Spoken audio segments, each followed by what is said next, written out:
My காயிலங்க அதுக்குள்ளே இவ்வளோ விமர்சனமா போதிய அவகாசம் கொடுத்துச்சுன்னு எந்த அடிப்படையில் கனிமொழி பேசுகிறாங்க? இது ஒரு விதத்தில் முள்கிரீடத்தை சுமக்கிற மாதிரி 10 சீட்டு குறைவாக இருந்திருந்ததுன்னா ரைட் ராயலாக எதிர்கட்சியாக உட்காந்துட்டு ஹாயாக இருந்திருக்கலாம் 5 வருஷம். 10 சீட்டு கூட இருந்திருந்ததுன்னா நிம்மதியாக ஆண்டு இருக்கலாம். ரெண்டுமே இல்லாமல் போய் சிக்கிச்சு. ஆனால் இப்படி நடந்ததுனால தான் தமிழகத்தோட அரசியல் கட்சிகளோட பல உண்மை முகங்களை நம்மளை பார்க்க முடிஞ்சுச்சு. 100%ங்க. அவர் எல்லாரும் முகத்தையும் இன்னைக்கு தோல் உரிச்சு காமிச்சிட்டார். எல்லாரையும் கொண்டு வந்து நடுத்தரில் நிற்க வச்சுட்டார், எக்ஸ்போஸ் பண்ணிட்டார். தலித்துகளை, பட்டியலின மக்களை, அந்த பிரதிநிதிகளாக இருக்கக்கூடிய கட்சிகளை பண்ணையார்த்தனம் கொண்டு தான் திமுக நடத்துகிறது என்பது மீண்டும்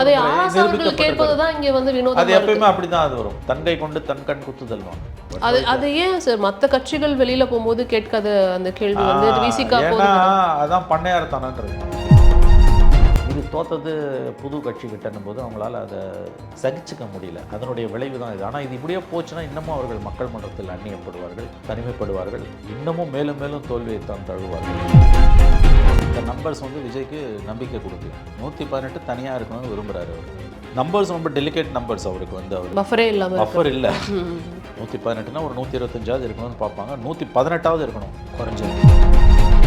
இந்த டீம் உள்ள வந்திருந்ததுன்னா ஒரு அட்வான்டேஜ் என்னன்னா, இந்த டீமுக்கு கொள்கை கோட்பாடெல்லாம் ஒன்றும் கிடையாது. ஏடிஎம்கே பதவி மட்டும்தான். 4 பேருக்கு வாரியம், 4 பேருக்கு மந்திரி. நீங்கள் அதை அந்த 25 பேர் அக்காமடேட் பண்ணியிருந்தீங்கன்னா 108 + 25 133. சட்டம் அதுக்கு இடம் கொடுக்கல. ஒருவேளை சட்டம் இடம் கொடுத்துருந்தோன்னா அது செஞ்சுருக்காங்க. இப்போ இருக்கவங்க விசிகா லெஃப்ட் வந்து இவங்க சில இஷ்யூஸில் வந்து இவங்க ரொம்ப அக்ரெசிவான கொள்கை முடிவு உள்ளவங்க தான். ஆனால் இவங்களும் அவ்வளோ சீக்கிரம் கவுக்க மாட்டாங்க, அன்லஸ் இட் இஸ் எக்ஸ்ட்ரீம்லி மோசமாக போனாலே.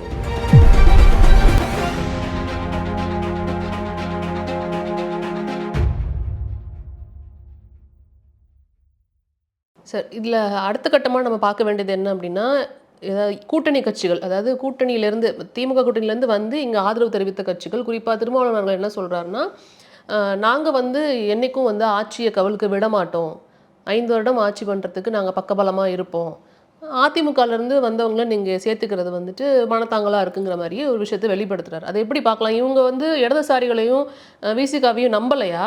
ஏன் அதிமுகலேருந்து வந்தவங்களை வந்து இவங்க சேர்த்துக்கிறாங்க? இது எப்படி பார்க்கலாம்? நம்பலை, அதான் பிரச்சனை. இந்த நம்பர்ஸ் வந்து விஜய்க்கு நம்பிக்கை கொடுக்கல. 118 தனியாக இருக்கணும்னு விரும்புகிறாரு அவர்.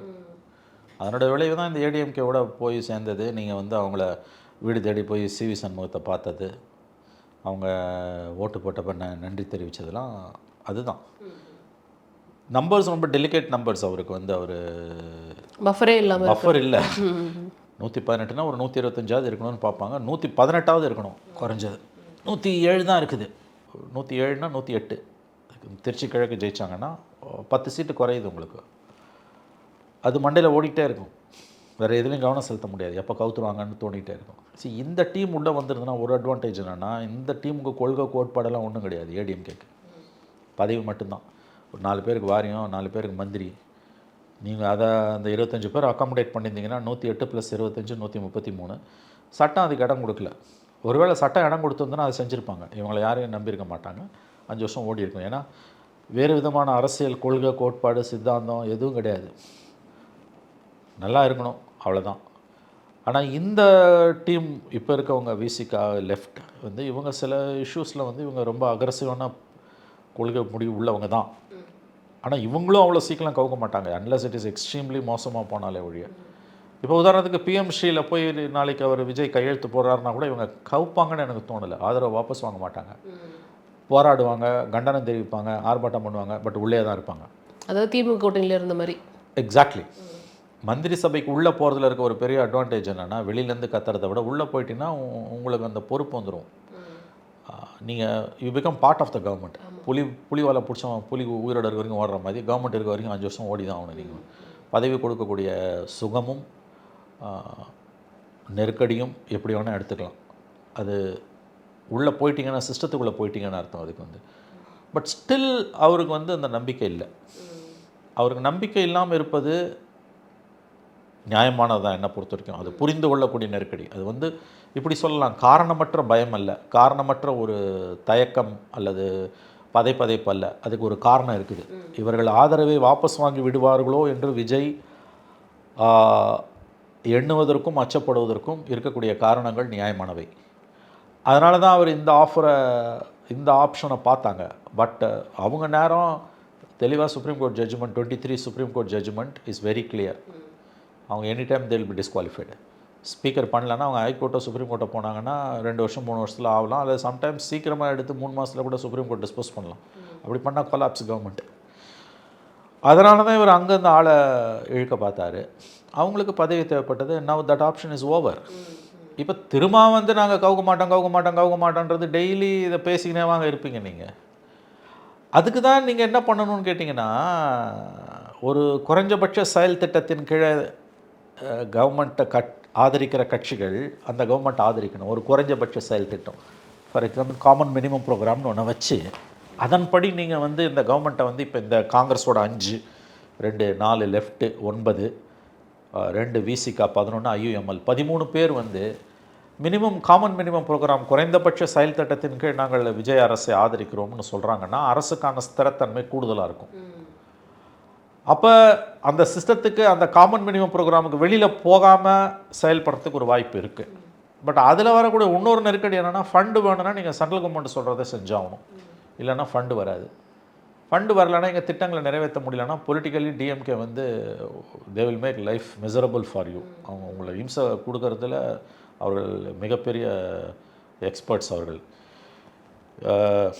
அவர்கள் இம்சை அரசர்கள். புலிகேசி 23, 30, 40, 400 வரைக்கும் போகலாம் அவர்கள். அது மாதிரி வந்து இப்போயே கொடுக்குறாங்க. இன்னும் நாள் ஆக வாக்குறுதிகளை நிறைவேற்றலைன்னா போட்டு கொடாயின்னு கொடைவாங்க. வாக்குறுதிகள் தேவையான அளவு காலம் கொடுக்கப்பட்டது, உங்களுக்கு அவகாசம் கொடுக்கப்பட்டதுன்னு கனிமொழி அவர்கள் பேசுவாங்க. ஸோ அதனால் வந்து இந்த அரசு வந்து ஒரு அக்யூட் கிரைசிஸ் தான் இது வந்து ஒரு இப்போதைக்கும் வந்து இது வந்து ஒரு இந்த நேற்றைய நான் மறுபடியும் சொன்ன மாதிரி நேற்றைக்கு ஏடிஎம்கேல ஏற்பட்ட டெவலப்மெண்ட் வந்து பஃபரை வந்து அவருக்கு எடுத்துடுச்சு கம்ப்ளீட்டாக. இனிமேல் வந்து இந்த 13 பேரில் யாராவது சிலர் முரண்டு பிடிச்சாங்கன்னா கூட உங்களுக்கு குஷனிங் கிடையாது. அப்போ அது வந்து சொன்ன மாதிரி வந்து இட்ஸ் லைக் ஒரு லைஃப் த்ரெட்னிங் டிசீஸ் வந்தவனால் வந்து மற்ற எதுலையும் எப்படி கான்சன்ட்ரேட் பண்ண முடியாது. அந்த மாதிரி வந்து விஜயால் வந்து நலத்திட்ட உதவிகள், ஐ மீன் இது வந்து அதாவது வந்து புதுசாக திட்டங்களை போட்டு மக்களுக்கான திட்டங்களை செயல்படுத்துறது அல்லது வந்து மேனிஃபெஸ்டோவில் சொன்னது நிறைவேற்றுறதுலாம் கவனம் போகாது. பூரா இதில் இருக்கும், எப்படி கவர்மெண்ட்டை காப்பாற்றலான்றதுலையே போயிடும். அந்த நெருக்கடி தான் இப்போ அவங்களுக்கு இருக்கக்கூடிய நெருக்கடி. இது ஒரு விதத்தில் முள்கிரீடத்தை சுமக்கிற மாதிரி. 10 சீட்டு குறைவாக இருந்திருந்ததுன்னா ரைட் ராயலாக எதிர்கட்சியாக உட்காந்துட்டு ஹாயாக இருந்திருக்கலாம் 5 வருஷம். 10 சீட்டு கூட இருந்திருந்ததுன்னா நிம்மதியாக ஆண்டு இருக்கலாம். ரெண்டுமே இல்லாமல் போய் சிக்கிச்சு. இதில் நீ யாரோட காம்ப்ரமைஸ் பண்ணுற, யாரோட பண்ணலை?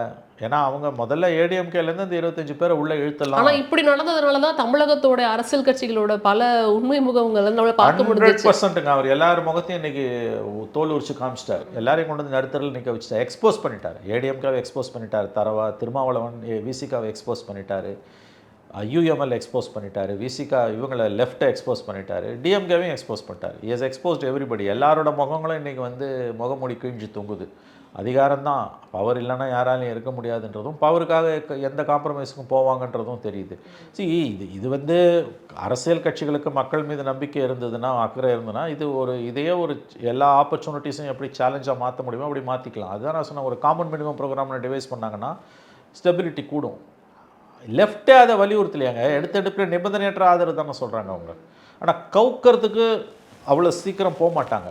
அதாவது இப்போ பிஎம் ஸ்ரீ மாதிரியான ஸ்கீம்ஸில் வந்து ஸ்டாலின் கவர்மெண்ட் எதிர்த்த திட்டங்களில் சிலதை வந்து இவருடைய விஜய் ஏற்றுக்கொள்கிறார் என்று வைத்து கொண்டாலும் கூட அவ்வளோ சீக்கிரம் கவுக்க மாட்டாங்க. ஏன்னா ஆப்ஷன் த நெக்ஸ்ட் ஆப்பர்ச்சுனிட்டின்றது எலெக்ஷன்ஸ் தான். அது கொலை நடக்கத்தை கொடுக்கும் எல்லாருக்கும். இதில் நான் இன்னும் ஒரு சில விஷயத்தோட இதை முடிக்கணும்னு நினைக்கிறேன். இதில் முக்கியமாக பார்க்கணும் அப்படின்னா, குறைந்தபட்ச அவகாசம் தான். கிட்டத்தட்ட 18 நாள் ஆட்சி அமைச்சு, அதுவும் சொல்லப்போனால் அமைச்சரவை விரிவாக்கம் நடத்தி பார்த்திங்கன்னா ரொம்ப கம்மியான நாட்கள் தான் எடுத்துக்கலாம். ஆனால் இங்கே வைக்கக்கூடிய விமர்சனங்கள், சட்டம் ஒழுங்கு குறித்த விமர்சனங்கள் எல்லாம் வந்து நம்ம எப்படி பார்த்துக்கலாம்? ஏன்னா இவங்க தரப்பில் வந்துட்டு நீங்கள் இதை சொல்லி தானே ஆட்சியில் வந்து உட்காந்தீங்க, ஆனால் உங்கள் ஆட்சி இப்படி இருக்குது அப்படிங்கிற விமர்சனங்கள்லாம் வைக்கிறாங்க. இன்னொரு தரப்பில் அதாவது கனிமொழி அவர்கள் சொல்கிறதெல்லாம் பார்த்தோம் அப்படின்னா, உங்களுக்கு போதிய அவகாசம் கொடுக்கப்பட்டு விட்டது, நீங்கள் இன்னும் முடிவு வந்துட்டு ஒழுங்காக எடுக்கலை அப்படிங்கிறாங்க. இதே அந்த சைட் சண்முகம் அவர்கள் என்ன சொல்கிறாரு, மார்க்சிஸ்ட் கம்யூனிஸ்ட் கட்சியிலேருந்து, இது தேவையில்லாமல் அரசியல் பண்ணுறாங்க திமுக அப்படின்னு அவங்க தரப்பு சொல்கிறாங்க. இதை எப்படி எடுத்துக்கலாம் சார்? எல்லாம் அவங்களுக்கு பிடிச்சதை பேசுகிறாங்க. என்ன அவகாசம் கொடுத்தாங்க? 6 மாதமாக ஹனிமூன் பீரியடு. சின்ன சின்ன தவறுகள் கூட பெரிதாக்கப்படும். ஏன்னா மீடியா சுத்தமாக விஜய் பக்கம் இல்லை. மெயின் ஸ்ட்ரீம் மீடியா திமுக கண்ட்ரோலில், இன்னமும் திமுக கண்ட்ரோலில் தான் இருக்குது. மெயின் ஸ்ட்ரீம் மீடியா 90% மீடியா திமுக கண்ட்ரோலில் தான் இருக்குது. பெரிய அச்சு ஊடகங்களே திமுகவோட கட்டுப்பாட்டில் தான் இருக்குது. அவர்களுடைய தலையங்கங்களை எல்லாம் பார்த்தாலே அதுக்கு தெரியுது. அதிர்ச்சி அளிக்கக்கூடிய விதத்தில் வந்து அவர்களுடைய தலையங்கங்கள் இருக்கின்றன. வேண்டாத மருமகள் கைப்பத்தா குத்தம் கால் பத்தா குத்தன்றது தான். ஹனிமூன் பீரியட் 6 மாதம் இல்லை 3 மாதமாவது கூட கொடுக்க முடியாதுன்றாங்க. 3 நாள் கூட கொடுக்க முடியாது. நான் 3 நிமிஷத்துக்கு ஒரு ட்வீட் போடுவேன்றாரு உதயநிதி. அவங்க அப்பா வந்து நான் 30 நிமிஷத்துக்கு ஒரு ஸ்டேட்மெண்ட் கொடுப்பேன்றாரு. மக்கள் கொடுத்த தீர்ப்பை ஏற்றுக்கொள்ளக்கூடிய பெருந்தன்மை திமுகவுக்கு இல்லை. அதுதான் அந்த தோல்வியை, கலைஞர் எவ்வளவோ தோல்விகளை பார்த்துருக்காரு. தோல்வியை ஏற்றுக்கொள்ளும் பெருந்தன்மை கலைஞருக்கு இருந்தது. துரதிருஷ்டவசமாக இப்பொழுது இருப்பவர்களுக்கு அது இல்லை. அதுதான் அவங்களுடைய அந்த 18 நாள் அவங்களுடைய நடவடிக்கைகள்லேருந்து அது தெரியுது. பட் மக்கள் பார்த்துக்கிட்டு இருக்காங்க. நான் தான் சொல்கிறேன், விஜய் வந்து ரொம்ப இவங்கெல்லாம் ஆடினாங்கன்னா ஒரு ஷாக் ட்ரீட்மெண்ட் கொடுக்கணும். நாங்கள் எதிர்கட்சியாக உட்காருகிறோம், நீங்கள் கவர்மெண்ட்டை ஃபார்ம் பண்ணுங்கள். ஒருத்தராலையும் முடியாது.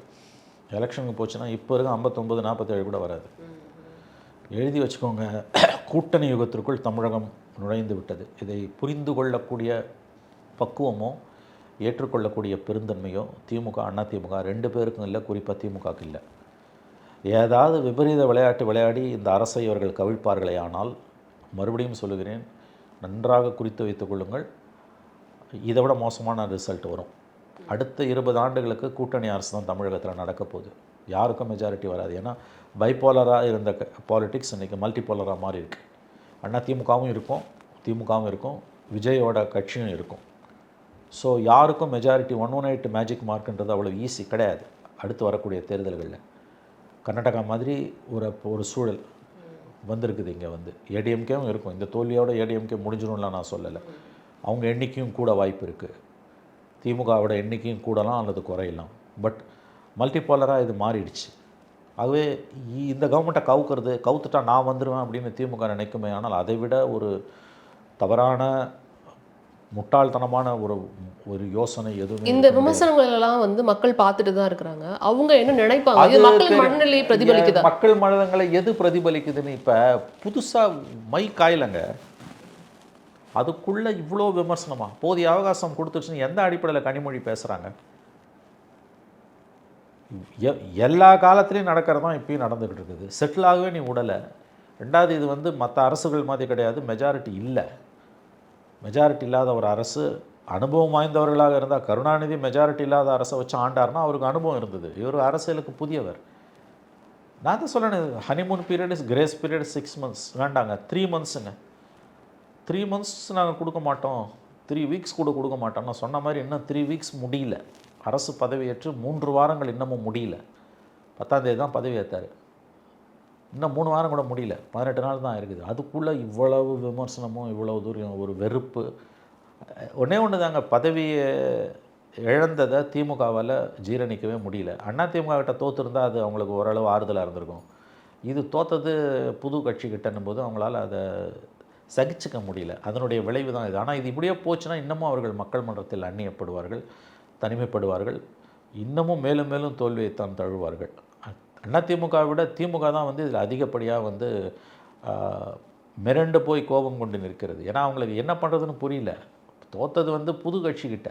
அவர் சொல்கிறாருல்ல, ஸ்டாலின் அவர்கள் அன்றைக்கி மேடையில் பேசும்போது சொல்லுகிறார், அவங்களுக்கு கட்சி கட்டமைப்பே எங்கேயுமே இல்லை, பூத் ஏஜென்ட் இல்லை, கவுண்டிங் ஏஜென்ட் இல்லை, ஜெயிக்கிறாங்கன்றார். அப்போ அதுலேருந்து நீங்கள் புரிஞ்சுக்க வேணாமா, இது எல்லாம் இருக்க நீங்கள் தோக்குறீங்கன்னா மக்கள் உங்களை நிராகரிச்சிருக்காங்க.